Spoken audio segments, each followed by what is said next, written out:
Saudara-saudara, kita meneduhkan hati sejenak, mempersiapkan tubuh, jiwa, dan roh untuk beribadah kepada Allah.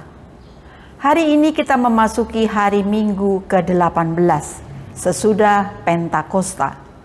Dalam ibadah ini akan dilayankan sakramen perjamuan dalam rangka Hari Perjamuan Kudus dan Hari Pekabaran Injil Indonesia.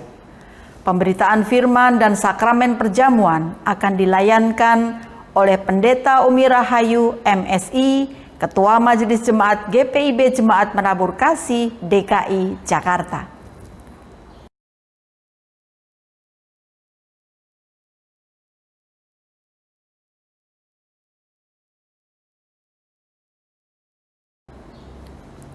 Marilah kita berdiri menghadap Allah dalam kekudusan hadirat-Nya dalam pujian.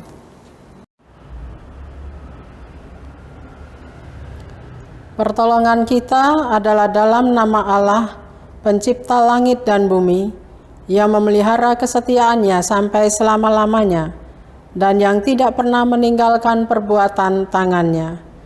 Kasih karunia dan damai sejahtera dari Allah Bapa kita, melalui karya Yesus Kristus anaknya yang tunggal, serta di dalam persekutuan dengan Roh-Nya yang kudus, menyertai saudara sekalian.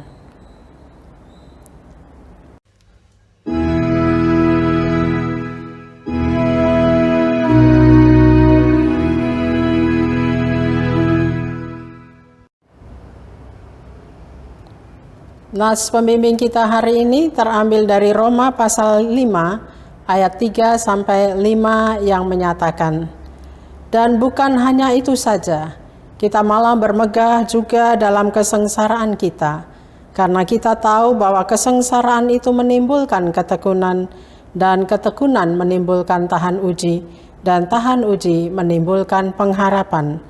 Dan pengharapan tidak mengecewakan, karena kasih Allah telah dicurahkan di dalam hati kita oleh Roh Kudus yang telah dikaruniakan kepada kita.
Saudara-saudara, firman Tuhan dalam Yesaya 59 ayat kedua berkata, tetapi yang merupakan pemisah antara kamu dan Allahmu, ialah segala kejahatanmu, dan yang membuat dia menyembunyikan diri terhadap kamu, sehingga ia tidak mendengar, ialah segala dosamu. Dengan mengingat firman Tuhan ini, dalam kerendahan hati, marilah secara pribadi kita membuka hati dan mengaku akan segala kesalahan kita kepada Tuhan.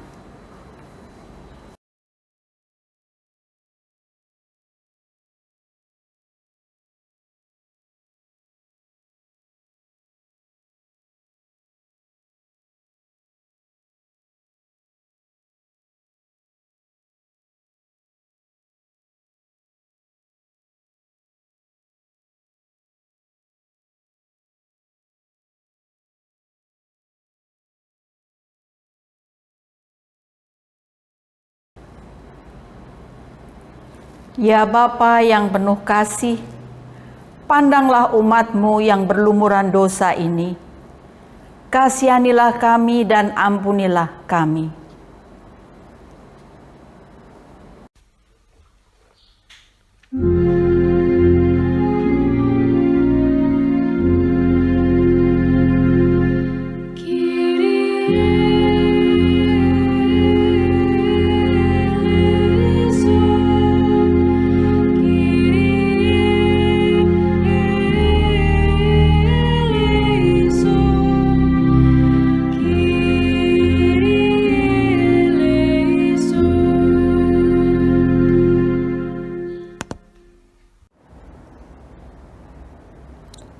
Oleh karena saudara telah mengaku dosa dengan sungguh-sungguh, maka dengarlah berita anugerah dari Tuhan Yesus yang disampaikan dalam Yohanes 3 ayat 16 yang menyatakan, karena begitu besar kasih Allah akan dunia ini, sehingga ia telah mengaruniakan anaknya yang tunggal, supaya setiap orang yang percaya kepadanya tidak binasa, melainkan beroleh hidup yang kekal.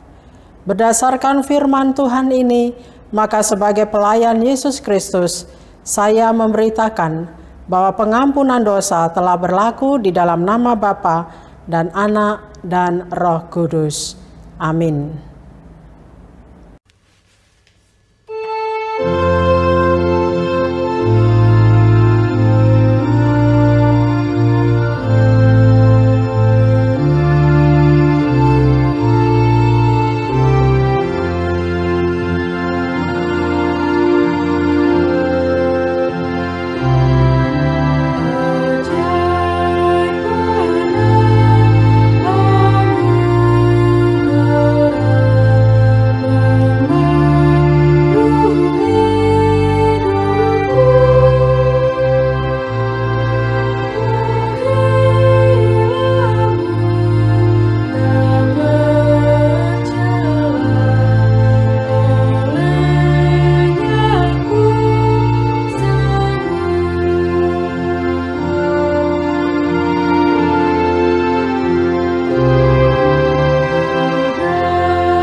Saudara-saudara, dengarlah petunjuk hidup baru seperti tertulis di dalam Yesaya pasal 48 ayat 18.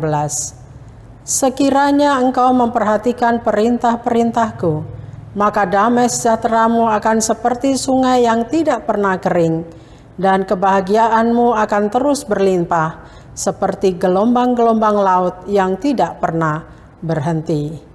Amin.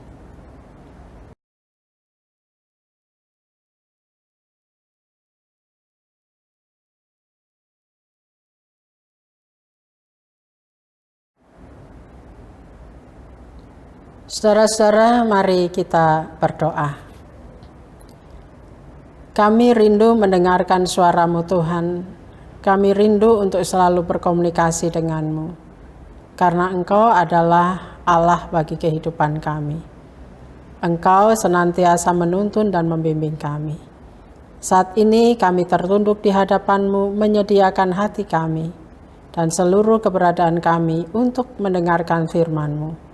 Topang dan tolong kami Tuhan melalui hikmat-Mu, agar kami dapat mengerti dan memahami maksud dan kehendak-Mu. Bersabdalah ya Tuhan, anak-anak-Mu sedia mendengarkan firman-Mu. Amin. Saudara-saudara yang dikasihi oleh Tuhan Yesus Kristus, marilah kita berdiri untuk mendengar firman Tuhan yang dibacakan dari Alkitab. Haleluya.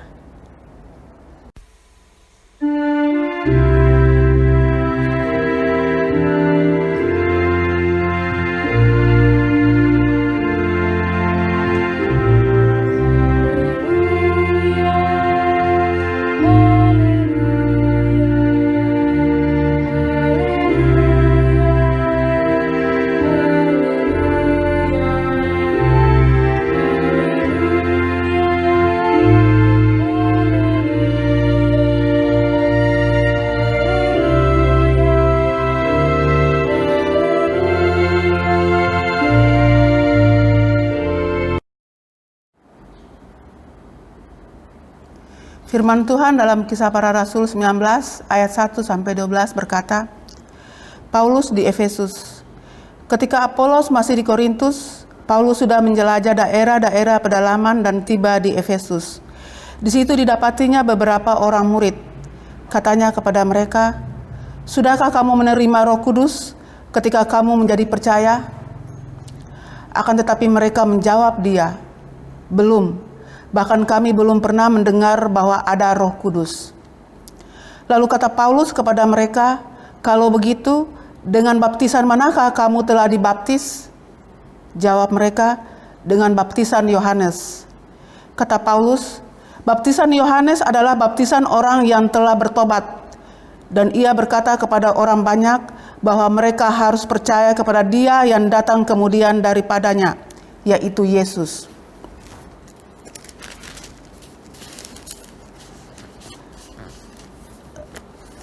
Ketika mereka mendengar hal itu, mereka memberi diri mereka dibaptis dalam nama Tuhan Yesus. Dan ketika Paulus menumpangkan tangan di atas mereka, turunlah Roh Kudus ke atas mereka, dan mulailah mereka berkata-kata dalam bahasa roh dan bernubuat. Jumlah mereka adalah kira-kira 12 orang. Selama 3 bulan Paulus mengunjungi rumah ibadat di situ dan mengajar dengan berani. Oleh pemberitaannya, ia berusaha meyakinkan mereka tentang kerajaan Allah. Tetapi ada beberapa orang yang tegar hatinya, mereka tidak mau diyakinkan, malahan mengumpat jalan Tuhan di depan orang banyak. Karena itu, Paulus meninggalkan mereka dan memisahkan murid-muridnya dari mereka. Dan setiap hari berbicara di ruang kuliah Tiranus. Hal ini dilakukannya 2 tahun lamanya, sehingga semua penduduk Asia mendengar firman Tuhan, baik orang Yahudi maupun orang Yunani. Oleh Paulus, Allah mengadakan mujizat-mujizat yang luar biasa. Bahkan orang membawa sapu tangan atau kain yang pernah dipakai oleh Paulus dan meletakkannya atas orang-orang sakit, maka lenyaplah penyakit mereka dan keluarlah roh-roh jahat. Demikian firman Tuhan.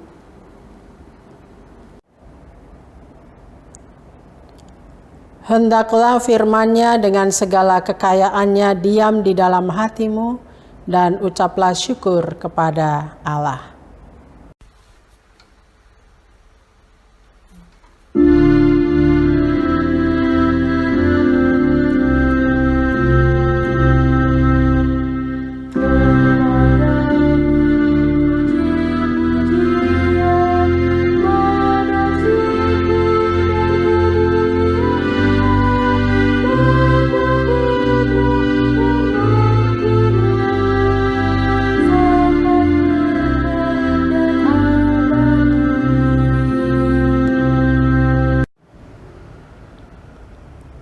Saudara-saudara yang dikasihi oleh Tuhan Yesus Kristus, sebuah pepatah mengatakan, sehari selembar benang lama-kelamaan menjadi sehelai kain. Artinya, jika sebuah tugas atau pekerjaan dilakukan dengan penuh kesabaran dan keyakinan, pasti akan mendatangkan keberhasilan. Pekerjaan apapun asal dilakukan dalam ketekunan dan penuh dengan keyakinan akan mendatangkan kesuksesan. Pepatah ini saudara-saudara nampak dalam perjalanan Paulus ketika ia memberitakan Injil. Seorang rasul yang memiliki banyak surat yang berisi sebuah dorongan, motivasi, nasihat, bahkan pengajaran-pengajaran kepada orang Kristen di zamannya. Dan ia tidak pernah mengenal lelah untuk memberikan pemahaman-pemahaman yang benar tentang kerajaan Allah. Bacaan kita hari ini menceritakan tentang perjalanan Paulus ketika ia ada di Efesus, dan Dr. Lukas menceritakan kepada kita tentang Paulus yang berada di Efesus itu. Dalam cerita ini ada 3 pesan yang disampaikan kepada kita melalui Kisah Para Rasul. Saudara-saudara yang dikasihi oleh Tuhan Yesus Kristus, pesan yang pertama dikatakan, giat dan ulet mengajar merupakan sarana pemberitaan Injil. Ketika Paulus berjumpa dengan murid-murid Yohanes yang telah membaptis diri pada baptisan Yohanes, dan mereka masih menanti-nantikan kedatangan Mesias, Paulus berjumpa dengan mereka dan terjadilah sebuah dialog. Pertemuan ini bukan sebuah kebetulan, tetapi pertemuan ini diperkenankan oleh Tuhan. Dalam perjumpaan itu digambarkan oleh Lukas bahwa murid-murid yang membaptis diri baptisan Yohanes itu belum begitu paham tentang Yesus. Karena itu Paulus memberitakan kerajaan Allah kepada mereka dan menyatakan bahwa Yesus itulah Mesias yang dinanti-nantikan oleh mereka. Karena itu Paulus dengan giat mengajar mereka, Paulus dengan ulet mengajar mereka agar mereka memiliki pemahaman yang benar tentang Yesus Kristus dan pemberitaan Yohanes tentang Mesias. Mendengar pemberitaan Paulus, mereka menjadi percaya pada Yesus dan mereka memberi diri dibaptis.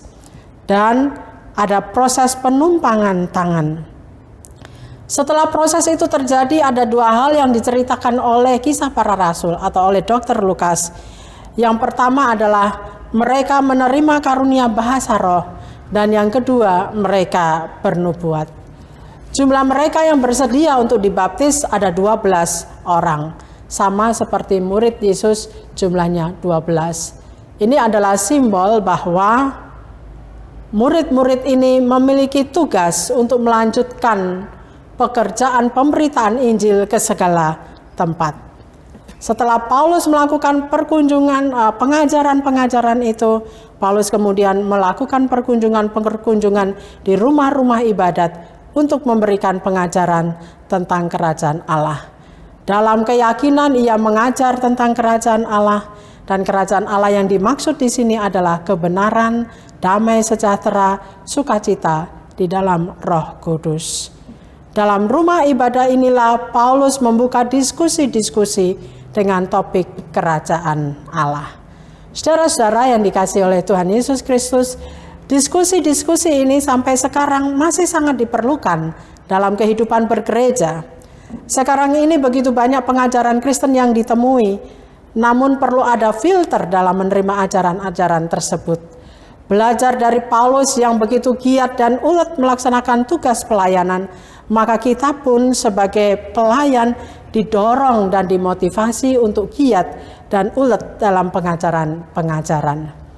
Gereja adalah wadah pembinaan, wadah pengajaran yang mendidik orang untuk memiliki pemahaman yang benar tentang Allah. Semangat pelayanan Paulus menjadi contoh dalam kehidupan kita saat ini. Semangatnya terus menyala karena kuasa Roh Kudus berkarya atas kehidupannya. Paulus terus giat dan ulet untuk melayani. Kita pun dimotivasi untuk memiliki jiwa pelayanan seperti Paulus. Dalam keadaan seperti apapun, giat dan ulet melayani. Tidak mudah menyerah dalam pelayanan. Itu pun terlihat di dalam nasihat Paulus kepada jemaat di Roma pasal 12 ayat 11 yang menyatakan 12 ayat 11 menyatakan, janganlah hendaknya kerajinanmu kendor, biarlah rohmu menyala-nyala dan layanilah Tuhan. Saudara-saudara yang dikasihi oleh Tuhan Yesus Kristus, hal yang kedua, pesan yang disampaikan oleh Lukas adalah Paulus tetap melayani dan mencari solusi yang terbaik sebagai wujud menghadirkan kerajaan Allah. Ketika dalam ketekunan Paulus mengajar murid-murid yang baru ini, namun bukan berarti bahwa Paulus tidak menghadapi kendala dalam pelayanannya di Efesus. Lukas memberikan informasi kepada kita setelah 3 bulan dia mengajar, banyak orang tetap tegar tengkuk, banyak orang tetap tidak percaya, banyak orang bahkan mengolok-ngolok, menghujat Allah, menghina Paulus, memfitnah Paulus. Namun hal itu, saudara-saudara, tidak menjadikan Paulus kemudian menyerah, tetapi justru menjadikan Paulus sebagai pelayan yang kreatif dalam mengatasi persoalan pelayanannya.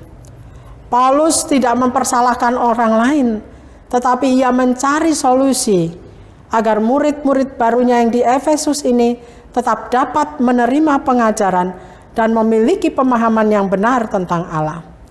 Paulus mencari solusi yang terbaik di tengah tantangan dan pertentangan yang terjadi. Kemudian Lukas menceritakan bahwa Paulus memilih ruang Tiranus untuk pengajaran-pengajaran yang dilakukannya. Dalam ketekunan, Paulus menjadikan ruang Tiranus itu sebagai ruang belajar bagi murid-muridnya. Paulus tidak undur dari pelayanannya di Efesus. Justru ia semakin giat mengajar dan memberikan pemahaman yang benar kepada murid-muridnya. Saudara-saudara yang dikasihi oleh Tuhan Yesus Kristus, dalam kehidupan bergereja pun tidak dapat dipungkiri bahwa persoalan, pergumulan, adanya pro dan kontra dalam kehidupan bergereja itu terjadi.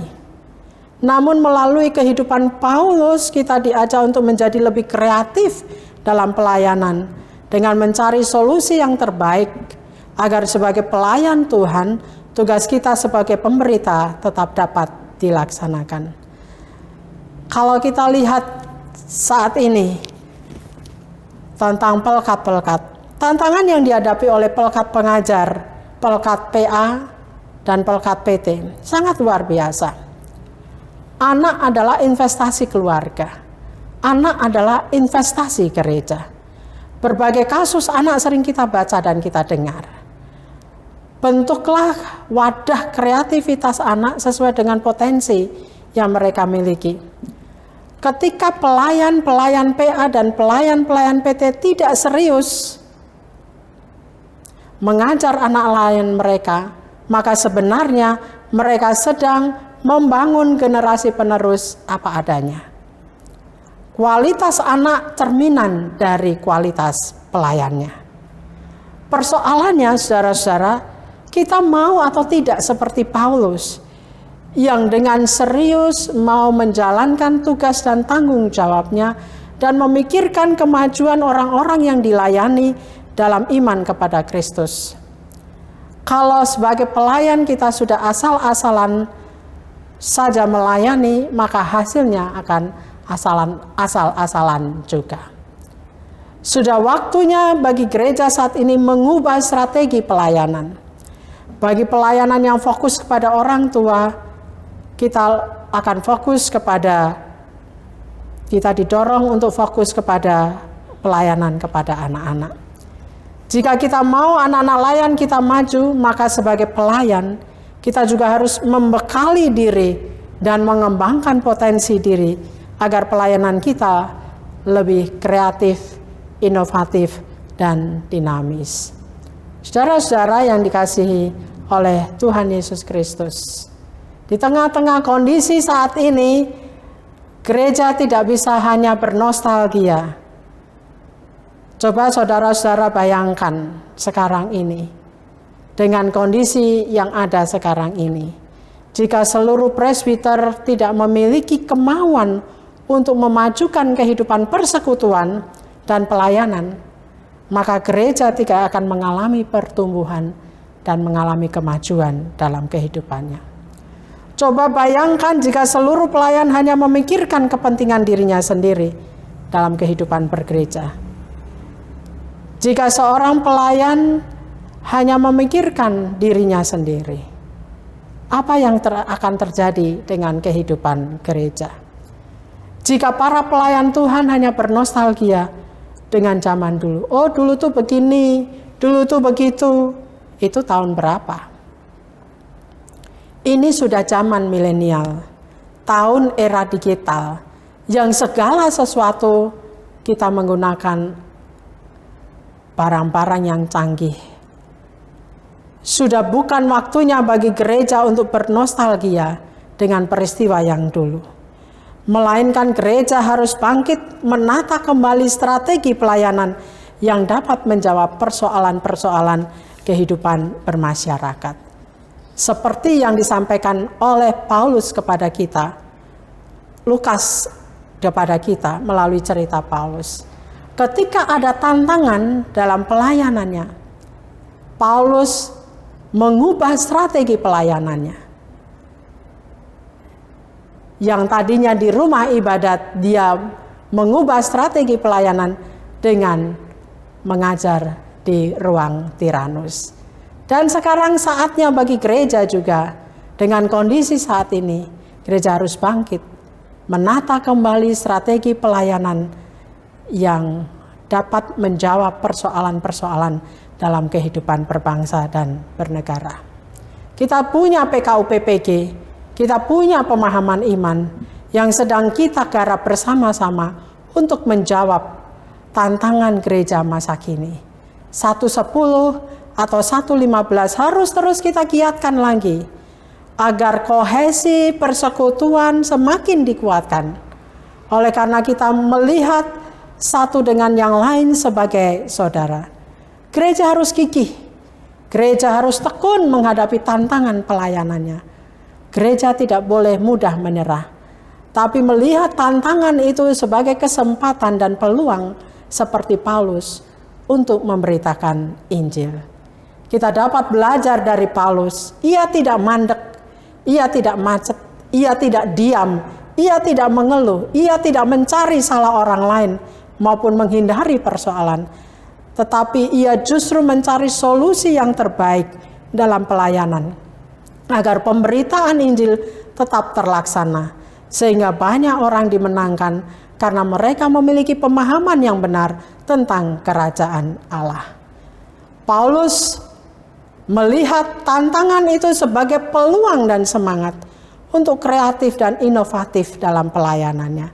Gereja pun saat ini dimotivasi melalui pelayanan Paulus untuk kreatif dan inovatif di tengah tantangan saat ini. Sebagai pelayan, janganlah kita cepat merasa puas diri dengan pelayanan yang sudah kita lakukan. Tetapi tetaplah kita harus terus mengembangkan diri agar pelayanan kita terus berkembang dan mengalami kemajuan. Sama seperti murid-murid Paulus diberkati dan dimampukan oleh kuasa Roh Kudus dalam melaksanakan tugas pelayanan mereka. Kita pun akan dimampukan dan dikuatkan oleh kuasa Roh Kudus dalam melaksanakan tugas panggilan, pengutusan dan pelayanan yang Tuhan percayakan kepada kita ketika kita bersedia untuk terus melayaninya dalam kegigihan dan ketekunan. Saudara-saudara, hal yang ketiga, buah dari sebuah pelayanan. Buah dari pelayanan adalah disayang Tuhan, itu kata Lukas. Siapa dari kita yang tidak mau disayang oleh Tuhan? Kita pasti mau terus disayang oleh Tuhan. Lakukanlah yang terbaik dalam pelayanan. Bentuk kasih sayang Tuhan itu adalah melakukan mujizat-mujizat dalam kehidupan yang Paulus lakukan ketika dia memotivasi orang-orang yang dia ajar untuk mengimani Kristus di dalam kehidupan mereka. Bahkan mereka sedia bersaksi tentang Kristus melalui penyembuhan-penyembuhan ilahi. Bukan soal kain atau sapu tangan yang dimiliki oleh Paulus yang digunakan oleh murid-murid di Efesus untuk penyembuhan itu, melainkan iman mereka kepada Kristus. Saudara-saudara, kebahagiaan dan sukacita seorang pelayan adalah ketika ia melihat orang-orang yang dilayaninya mengalami pertumbuhan, mengalami kemajuan iman di dalam kehidupannya. Itulah mujizat yang Tuhan nyatakan kepada kita ketika kita memiliki jiwa yang sama seperti Paulus dalam pelayanan. Kehidupan dan pengajaran kita memotivasi orang-orang yang kita layani untuk maju dan terus berkembang. Ini adalah buah pelayanan. Kasih sayang Tuhan dinyatakan kepada kita melalui kehidupan yang berkembang atas orang-orang yang kita layani. Saudara, setiap kita orang percaya, orang Kristen dipanggil Tuhan juga untuk melayani. Bukan hanya orang-orang yang berstatus sebagai pelayan Tuhan saja yang dapat melayani. Bukan hanya pengurus PLKP, APT, GP, PKB, PKLU, PKP, atau pengurus komisi yang bisa melayani.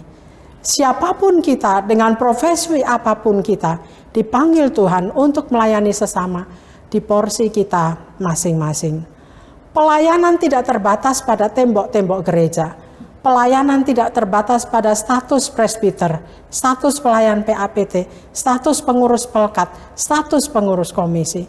Tetapi di tengah dan bersama sesama, ketika kita melakukan kebaikan-kebaikan, ketika kita menjadi bermanfaat bagi sesama, itulah pelayanan. Hidup berbuah mendatangkan sukacita tersendiri dalam kehidupan setiap orang yang percaya kepada Kristus. Saudara-saudara, 3 hal ini menjadi catatan bagi kita. Mari kita menjiwai jiwa pelayanan Paulus, meskipun ada begitu banyak tantangan dalam pelayanan. Bukan berarti lalu kita diam, tetapi kita diajak untuk seperti Paulus, membuat strategi-strategi yang baru dalam pemberitaan Injil, agar kita dapat memenangkan jiwa-jiwa yang membutuhkan kasih sayang Tuhan. Kiranya Tuhan memberkati perenungan kita di pagi hari ini. Amin.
Saudara-saudara, marilah kita berdiri untuk mengaku iman menurut pengakuan iman rasuli. Hendaklah masing-masing orang dengan hati dan mulut berkata, "Aku percaya kepada Allah Bapa yang Maha Kuasa, Khalik langit dan bumi, dan kepada Yesus Kristus Anaknya yang tunggal Tuhan kita, yang dikandung daripada Roh Kudus, lahir dari anak darah Maria, yang menderita di bawah pemerintahan Pontius Pilatus, disalibkan, mati dan dikuburkan, turun ke dalam kerajaan maut. Pada hari yang ketiga bangkit pula dari antara orang mati, naik ke sorga, duduk di sebelah kanan Allah Bapa yang Maha Kuasa, dan akan datang dari sana untuk menghakimi orang yang hidup dan yang mati. Aku percaya kepada Roh Kudus, gereja yang kudus dan am, persekutuan orang kudus, pengampunan dosa, kebangkitan daging, dan hidup yang kekal." Saudara-saudara yang dikasihi oleh Tuhan Yesus Kristus, kita mendengarkan penetapan perjamuan. Sakramen perjamuan kudus yang dilayankan dalam gereja adalah berdasarkan perintah Tuhan Yesus, seperti disaksikan oleh Rasul Paulus dalam 1 Korintus 11 ayat 23-26. "Sebab apa yang telah kuteruskan kepadamu telah aku terima dari Tuhan, yaitu bahwa Tuhan Yesus pada malam waktu ia diserahkan mengambil roti, dan sesudah itu ia mengucap syukur atasnya. Ia memecah-mecahkannya dan berkata, "Inilah tubuhku yang diserahkan bagi kamu. Perbuatlah ini menjadi peringatan akan aku." Demikian juga ia mengambil cawan sesudah makan lalu berkata, "Cawan ini adalah cawan perjanjian baru yang dimeteraikan oleh darahku. Perbuatlah ini setiap kali kamu meminumnya menjadi peringatan akan aku. Sebab setiap kali kamu makan roti dan minum cawan ini, kamu memberitakan kematian Tuhan sampai Ia datang." Arti perjamuan kudus yang pertama, perjamuan kudus adalah peringatan akan Kristus. Roti mengingatkan akan kehidupannya, cawan mengingatkan akan kematiannya, dan pelayanan ini sendiri mengingatkan akan kebangkitan dan kehadirannya yang sungguh-sungguh dalam persekutuan kita. Kedua, perjamuan kudus adalah proklamasi akan kematian Kristus.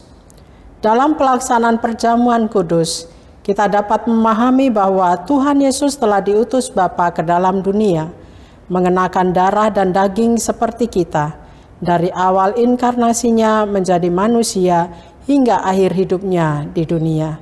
Ia telah menanggung murka Allah, bahkan ia membiarkan tubuhnya yang mulia dipaku pada paku kayu salib, supaya surat utang dosa kita dipakukan kepadanya. Yang ketiga, perjamuan kudus melambangkan kesatuan kita dengan Kristus dan juga kesatuan dengan sesama kita. Perjamuan kudus memperlihatkan kepada kita bahwa iman dan percaya kita diarahkan kepada Kristus sebagai korban yang sempurna sekali untuk selama-lamanya, yang menjadi dasar dan asas keselamatan kita, karena bagi jiwa kita yang lapar dan haus, Dia telah menjadi makanan dan minuman yang benar-benar mengaruniakan kehidupan yang kekal. Juga memperlihatkan bahwa oleh Roh yang sama, kita dihubungkan satu sama lain, bagaikan anggota satu tubuh, dalam kasih persaudaraan yang sejati. Yang keempat, perjamuan kudus adalah tanda atau meterai yang menunjukkan betapa kokoh perjanjian damai antara Allah dengan kita. Tuhan Yesus sendiri yang memperkokoh janji Allah untuk mendamaikan dan menyelamatkan kita yang ditandai dengan darah Kristus. Kelima, perjamuan kudus sebagai jaminan kedatangan Kristus yang kedua kali. Perjamuan kudus mengarahkan kita kepada perjamuan agung bersama Kristus di rumah Bapa yang kekal, di mana kita makan dan minum bersama Kristus dalam kerajaannya. Maka kita diminta untuk memberitakan kematian Tuhan sampai Ia datang melalui perjamuan kudus.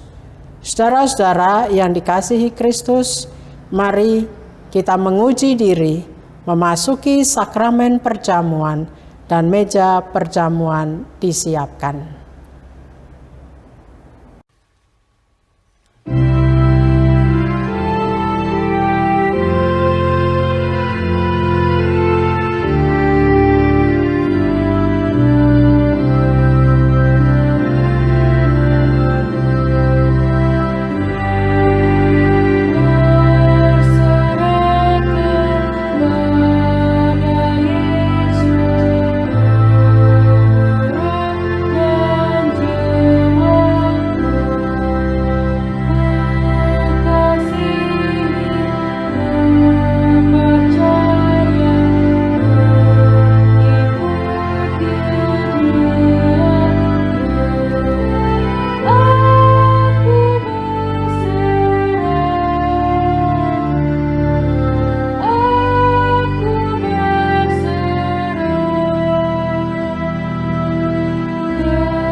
Saudara-saudara yang dikasihi oleh Tuhan Yesus Kristus, lihatlah meja perjamuan Tuhan telah siap bagi kita semua.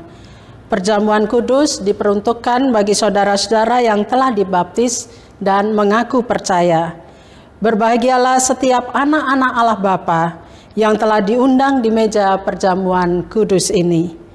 Saudara-saudara, supaya kita dipelihara oleh roti sorgawi, yakni Yesus Kristus, janganlah hati kita melekat pada roti dan anggur yang kelihatan ini, melainkan hendaklah dengan iman kita mengarahkan hati kita kepada Yesus Kristus Tuhan kita dan Juru Selamat kita. Kiranya damai sejahtera Tuhan menyertai saudara sekalian.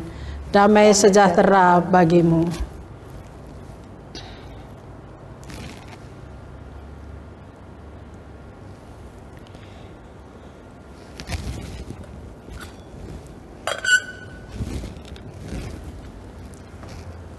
Roti yang dipecah-pecahkan ini adalah persekutuan dengan tubuh Kristus.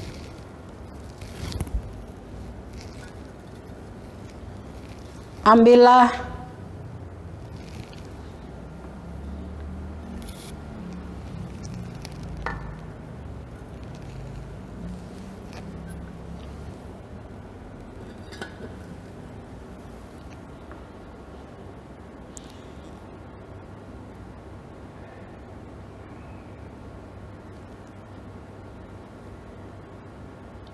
Ingat dan percayalah bahwa tubuh Tuhan kita Yesus Kristus telah dipecah-pecahkan untuk keampunan dosa kita. Makanlah dengan ucapan syukur.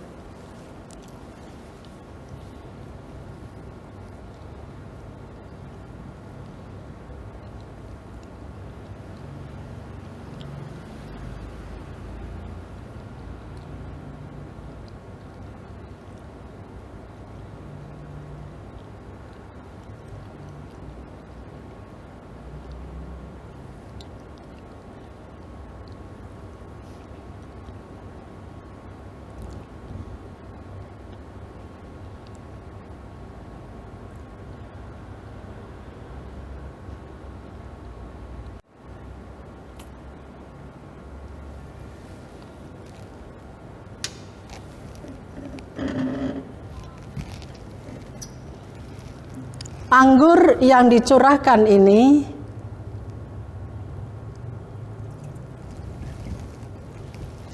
adalah persekutuan dengan darah Yesus Kristus, darah perjanjian baru yang dicurahkan bagi kita.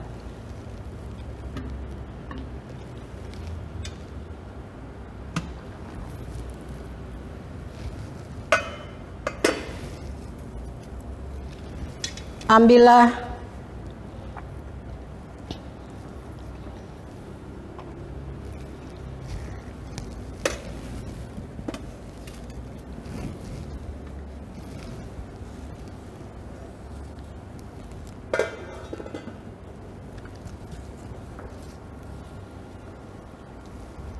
Ingat dan percayalah bahwa darah Tuhan kita Yesus Kristus telah ditumpahkan untuk keampunan dosa kita. Minumlah dengan ucapan syukur.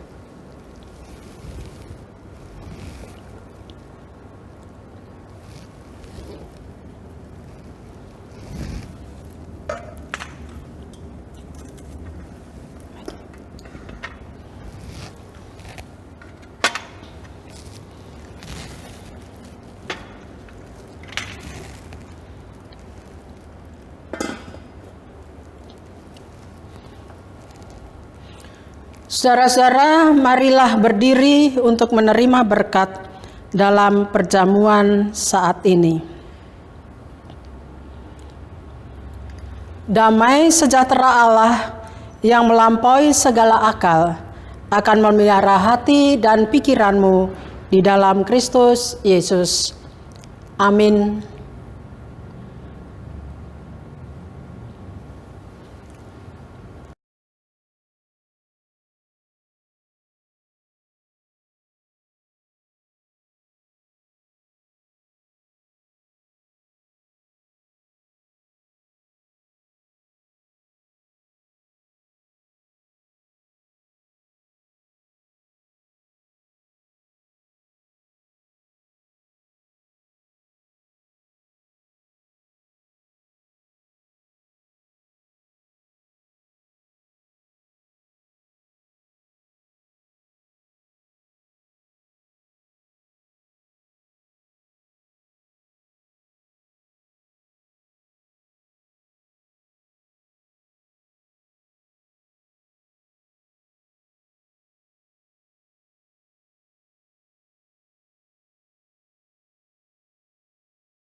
Saudara-saudara, mari kita berdoa syafaat.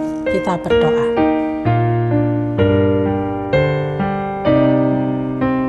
Tuhan Yesus, terima kasih Engkau telah menyapa kami dengan firman-Mu. Jadikan kami anak-anak Tuhan yang terus giat melakukan tugas panggilan pengutusan yang Tuhan percayakan kepada kami di tengah-tengah dunia ini. Jadikan kami pemberita-pemberita kabar baik, pemberita-pemberita Injil-Mu melalui tutur kata dan perbuatan kami, apapun profesi kami.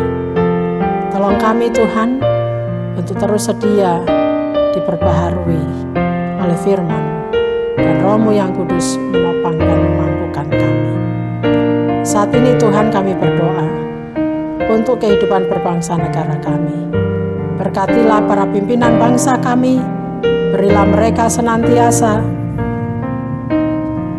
kebijaksanaan agar mereka dapat mengambil keputusan dengan baik dalam seluruh kehidupan mereka, dalam kehidupan berbangsa negara, sehingga kami dapat melewati masa-masa saat ini dalam tuntunan dan bimbingan yang daripada Tuhan.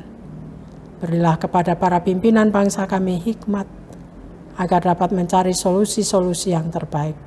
Dan sebagai warga negara, kami mendukung dan menopang kebijakan-kebijakan yang diberlakukan oleh pemerintah. Dalam kehidupan bergereja, tolong kami Tuhan, agar kami senantiasa menjadi anak-anak Tuhan, yang senantiasa mau menjadi saksi, membangun persekutuan yang kuat, melayani dan bersaksi.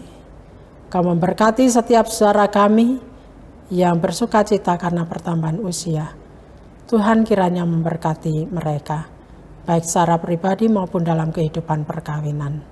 Biarlah sukacita yang mereka rasakan senantiasa memotivasi mereka untuk terus menceritakan cinta kasih Tuhan di dalam kehidupan mereka. Kami juga berdoa untuk saudara kami yang saat ini sedang berduka, keluarga Halo Purba. Dalam duka cita mereka, biarlah kasih sayang Tuhan menguatkan dan menghibur mereka. Kami serahkan keluarga ini ke dalam tangan Tuhan. Kami saat ini juga berdoa, kiranya Tuhan menolong kami dalam pekan kami yang akan datang, untuk kami jalani dan lakukan. Tuhan, bimbing kami dan tuntun kami dengan segala rencana yang sudah kami rancang di pekan ini. Berilah kami hikmat, supaya kami dapat mengisi waktu-waktu kami dengan baik. Terima kasih Yesus, ini doa dan syukur kami di hadapan-Mu. Ya Tuhan, dalam pengasihan-Mu kami mohon. Peliharalah kami dalam Yesus Kristus Tuhan kami, yang telah mengajar kami berdoa. Bapa kami yang di sorga, dikuduskanlah nama-Mu, datanglah kerajaan-Mu, jadilah kehendak-Mu di bumi seperti di sorga. Berikanlah kami pada hari ini makanan kami yang secukupnya, dan ampunilah kami akan kesalahan kami, seperti kami juga mengampuni orang yang bersalah kepada kami. Dan janganlah membawa kami ke dalam pencobaan, tetapi lepaskanlah kami daripada yang jahat.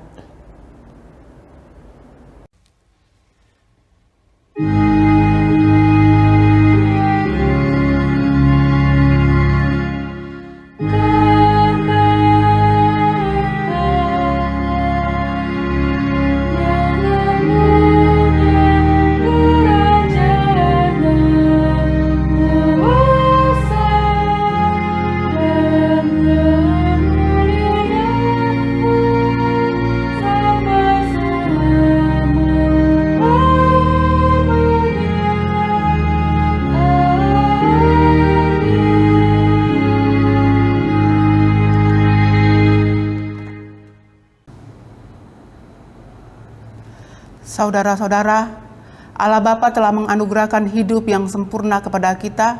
Kita telah ditebusnya, dan Ia mengangkat kita sebagai anak-Nya. Dan karena itu, hidup kita berlangsung di dalam kasih karunia dan berkat-Nya yang tidak berkesudahan. Maka sebagai tanda pengakuan akan hal itu, kita mempersembahkan syukur yang didasarkan pada firman-Nya dalam Maleakhi 3 ayat 10 yang berkata, Bawalah seluruh persembahan persepuluhan itu ke dalam ruang perbendaharaan, supaya ada persediaan makanan di rumahku, dan ujilah aku. Firman Tuhan semesta alam, apakah aku tidak membukakan bagimu tingkap-tingkap langit dan mencurahkan berkat kepadamu sampai berlimpahan? Tuhan memberkati persembahan saudara. Marilah kita sama-sama memberi persembahan sambil bernyanyi dari Gita Bakti 81 bait 1 dan 2.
Saudara-saudara yang dikasihi oleh Tuhan Yesus Kristus, hidup selalu berhadapan dengan tantangan.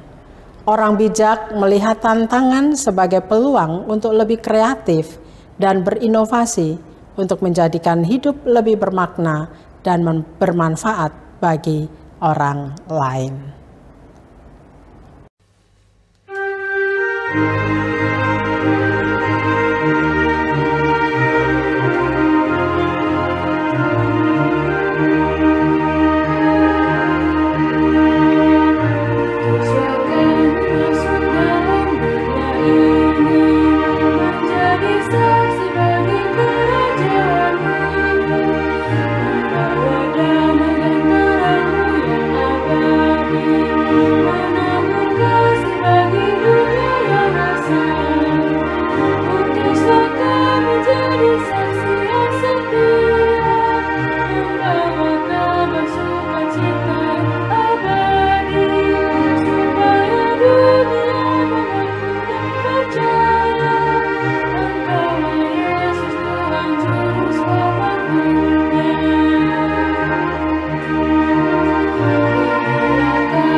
Saudara-saudara, angkatlah hati, arahkanlah pikiranmu kepada Tuhan, dan terimalah berkat-Nya. Tuhan memberkati engkau dan melindungi engkau. Tuhan menyinari engkau dengan wajah-Nya dan memberi engkau kasih karunia. Tuhan menghadapkan wajah-Nya kepadamu dan memberi engkau damai sejahtera.